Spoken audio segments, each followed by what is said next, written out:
E retomamos a análise destas medidas em estúdio com o bastonário da Ordem dos Economistas, Maria João Carioca, economista, e António Costa, diretor do Diário Económico. Rui Leão Martinho, outra das questões que ficámos a saber ontem, antes de irmos já diretamente às medidas, é esta meta do déficit que vai ser um pouco alargada. Esta folga será suficiente ou continua, na nossa opinião, a ser um esforço orçamental muito grande?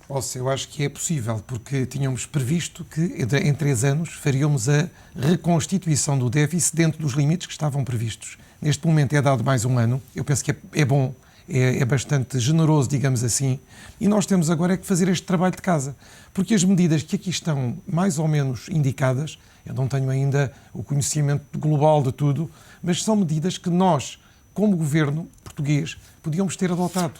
Só que simplesmente nós estamos em Portugal sempre muito influenciados por questões eleitorais, por questões entre partidos, e acaba por tudo isto vir agora neste auxílio externo, que não é um auxílio externo, digamos, que nos envergonhe, não devemos tomá-lo assim, mas devemos tomá-lo como algo de positivo, que nos pode dar oportunidades. Porque as medidas são de 3 teores, como se sabe neste momento, de consolidação orçamental, que é preciso, e aí temos a questão também do déficit, de política económica, que é o que vai levar a crescimento, a eficiência, a aumento exatamente da economia portuguesa em termos também de competitividade e, por último, a sustentabilidade do sistema financeiro, que é muito importante e que são 3 vetores que todos reunidos podem novamente relançar a economia em Portugal. Queiramos assim nós trabalhar e exatamente encontrar agora, nesta oportunidade, a possibilidade, como lhe digo e volto a dizer, de crescer e de nos desenvolvermos. Maria João Carioca, olhando então para as medidas, grande parte das medidas é do lado da despesa, 3,8% do lado da despesa, 1,7% do lado da receita. Em todo o caso, ao haver aqui grande parte de limites às deduções fiscais, no fundo aumento de impostos, e estando prevista uma recessão para os próximos 2 anos, de que forma é que este aumento de impostos pode ainda prejudicar mais a capacidade de recuperação da economia?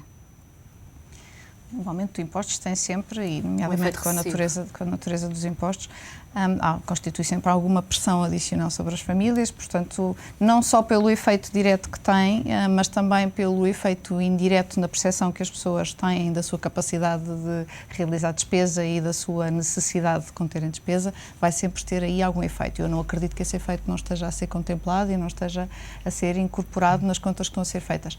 Há também algumas notícias do lado, enfim, fiscal, se quisermos chamar-lhe assim, que podem ser, por outro lado, animadoras, por assim dizer, nomeadamente para a nossa capacidade produtiva.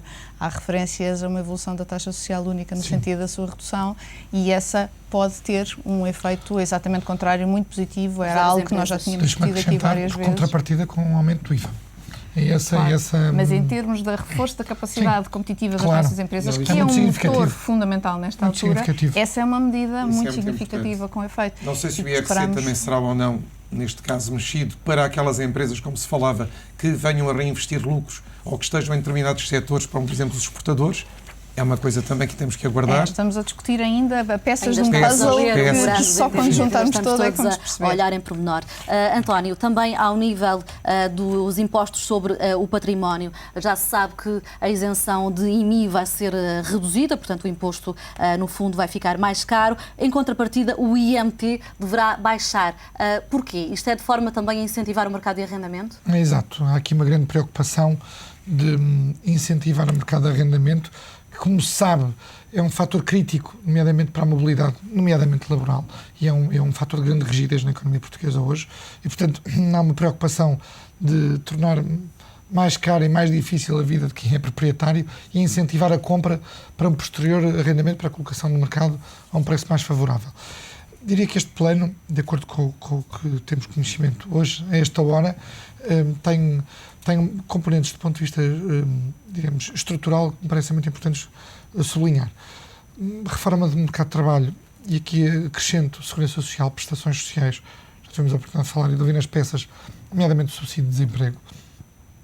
A justiça é uma área muito desenvolvida neste memorando de entendimento, e percebe-se a preocupação em atacar o que é também um fator de constrangimento muito forte da economia portuguesa, e depois o financiamento ao setor bancário e a forma como o setor bancário vai ter que desempenhar diria nos próximos 3 anos, enquanto as reformas estruturais não produzirem os devidos efeitos e enquanto estivermos a pagar a política restritiva que o Estado vai ter, isto é, nos próximos 3 anos, de facto, o Estado vai ser diferente. Daqui por 3 anos o Estado vai ser diferente na sua dimensão, nos apoios que dá, no universo que contempla, nas áreas onde tem a sua mão. Mas, António, ao, por exemplo, reduzir os subsídios de desemprego, não só o período em que se recebe o subsídio, como também o próprio valor do subsídio, o mercado de trabalho vai ter capacidade para empregar estas pessoas também. Sim, obviamente que isto é contemplado e completado, obviamente, com reformas do outro lado, do lado da economia, que permitam maior dinâmica às empresas e maior capacidade de contratação. Há aqui um ponto que é importante também sublinhar. Ao mesmo tempo que é feito esse ajustamento, no fundo também para criar uma pressão acrescida sobre quem está no desemprego, para voltar ao mercado de trabalho, mas é obviamente importante que exista mercado de trabalho, porque obviamente senão estas medidas não têm efeito. Há também um alargamento das condições de acesso ao subsídio de desemprego, portanto há mais pessoas elegíveis para acesso ao subsídio de desemprego do que é hoje, e o tempo necessário para a formação do direito que é hoje o subsídio de desemprego desce consideravelmente, em 6 meses. Portanto, passa de 18 meses para 12 meses a necessidade de trabalho para ter acesso a um subsídio de desemprego. Portanto, tenta-se aqui criar um mercado laboral e um mercado, digamos, mais dinâmico e mais... Que se criam as condições para esta fase de transição, que vai ser uma fase de reestruturação grande da capacidade produtiva. Criam-se as condições para que as pessoas tenham maior mobilidade. Esperamos, assim, que a capacidade de oferta de emprego, ou seja, que a capacidade das empresas de criar postos de trabalho, dê resposta. Mas está-se claramente, ou pelo menos, enfim, daquilo que é conhecido das medidas, a criar a capacidade das pessoas se movimentarem, não estarem renitentes a aceitar um desafio de um novo emprego, não terem hesitações sobre o que é que lhes é mais benéfico financeiramente, se é manterem durante mais algum tempo o subsídio à procura ou se é aceitarem desde logo um novo desafio. Enfim, em termos dos incentivos que gera, parece-me que as medidas criam essa, por exemplo, ou procuram essa flexibilidade. É clarificado que não haverá, ou dificilmente haverá, a expressão, enfim, não é definitiva, mas um aumento de salário mínimo. E, portanto, só em determinadas condições e em determinado contexto e muito específico e, portanto, depreende-se que obviamente não haverá condições, nós sabemos. Este programa antecipa uma recessão e, como dizia há pouco, todas estas medidas já têm em conta o que é o cenário macroeconómico, que não é completamente conhecido, mas que neste memorando de entendimento fica claro, é antecipada uma recessão de 2% em cada um dos anos. Em 2011 e em 2012 uma recessão de 2%, que é uma recessão, como sabe, significativa, e então bastante. Em termos acumulados, se analisarmos em termos acumulados, é significativa. Ainda assim, muito claramente inferior à recessão, por exemplo, que teve nos últimos 2 anos a Grécia, que atingiu cerca de 10% em termos acumulados. E, portanto, depois António, não falamos de um ponto importante para a criação de emprego, que é o lado financeiro disto. Nós vamos ouvir, com certeza, nos próximos dias, semanas, obviamente críticas, nomeadamente dos partidos mais à esquerda, sobre o balanceamento entre medidas de corte de subsídio de desemprego, de corte de pensões a partir de 1.500 euros e da criação de linhas de crédito, de linhas de garantia de 12 mil milhões de euros para o capital e de 35 mil milhões de euros para a liquidez, para a banca. O objetivo aqui fica muito claro também, é desincentivar a banca, por um lado, de financiar a compra de habitação. E, portanto, o movimento do crédito de habitação vai ter uma redução muito significativa, e as transações far-se-ão entre particulares, entre quem tem casa e vai... A concessão de crédito de habitação vai ser muito mais difícil. Muito claramente, mas muito mais difícil. Já se tinha a adotar bastante este ano. Pouco incentivada, e vai haver um incentivo muito grande à banca para emprestar às empresas, nomeadamente às empresas exportadoras. Há aqui uma preocupação de facto, permitir que a banca, nesta fase, nomeadamente nos próximos 3 anos, tenha objetivos, nomeadamente de desalavancagem, uma expressão que eu não gosto muito, mas no fundo... Sim, mas é a expressão, realmente, é o de leverage. Que é o de leverage, enfim, que explica a necessidade de diminuir o crédito à economia face aos depósitos que existem. Permite-me voltar aqui também à parte dos impostos. Há pouco falava-se não só nos benefícios fiscais, mas também, a Maria João Carioca, sabe-se que deverão ser revistas as tabelas de IVA, que foi uma das questões, que foi uma das batalhas do PSD, que não aceitou, a tal história que ficou célebre com o leite com chocolate ou as sobremesas lácteas. Nesta altura falta uma resposta definitiva por parte do PSD, que certamente terá que dar o aval. Terá que ser obrigado a recuar. Enfim, eu não me vou pronunciar sobre a posição do PSD. Eu acho que aquilo que todos nós conseguimos muito facilmente entender é que estas medidas são um balancear e um jogar de um conjunto de equilíbrios. As medidas D per se podem facilmente ser questionadas e, nomeadamente, uma medida que, se não for acompanhada de outras, não faz nenhum sentido. Se estivermos a falar, por exemplo, de um mexer nas taxas de IVA para criar condições de competitividade nas empresas, para mexer na taxa social única, ela já pode ser encarada de outra forma e pode ter aqui um impacto mais positivo. Mas, portanto, do ponto de vista económico, comentar faz essas mais medidas sentido, isoladamente do ponto de vista sempre... económico, faz mais sentido mexer nas tabelas, passar uns produtos de uma tabela para outra, do que aumentar, por exemplo, a tabela máxima? Estas tabelas são sempre compostas de uma série de... Enfim, há sempre bens que é muito fácil usar como exemplos quase que caricatos de soluções que não estão equilibradas. E eu acho que não é isso que tem que estar. Nós estamos aqui a usar receitas fiscais para criar equilíbrios macroeconómicos de fundo, portanto, eu acho que a discussão é mais ao nível... Não produto a produto. Exatamente. Mas deixe-me só dizer, talvez, que o que eu acho é que o que me parece, daquilo que sabemos, é que é um projeto estratégico, é um plano estratégico que Portugal devia aproveitar e que é muito balanceado entre aquilo que se corta e aquilo que se tenta para relançar a economia, para fazer a sustentabilidade do sistema financeiro. Aliás, até é bastante mais do lado da Portanto, despesa. eu penso que estamos num caminho que devemos aproveitar porque é positivo. E eu não fico com a ideia, e não se fica com a ideia, nem ninguém fica com a ideia de que isto é fácil, não é?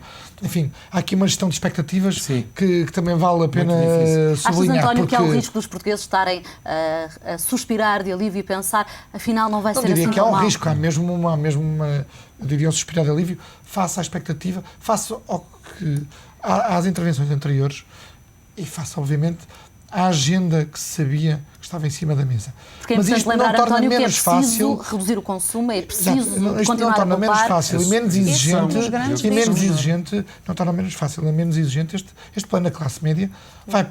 Vai doer e vai doer sobretudo, como é óbvio, que é a parte dos impostos que se pagam em Portugal, que é a classe média. Maria João dizia que esse é o maior risco, induzir os portugueses em erro. Para este programa. Eu entendo a necessidade de tranquilizar os políticos num discurso, os portugueses num discurso político. Sim. Mas os portugueses têm que ter consciente que há um esforço de ajustamento muito grande. Há 2 anos de recessão.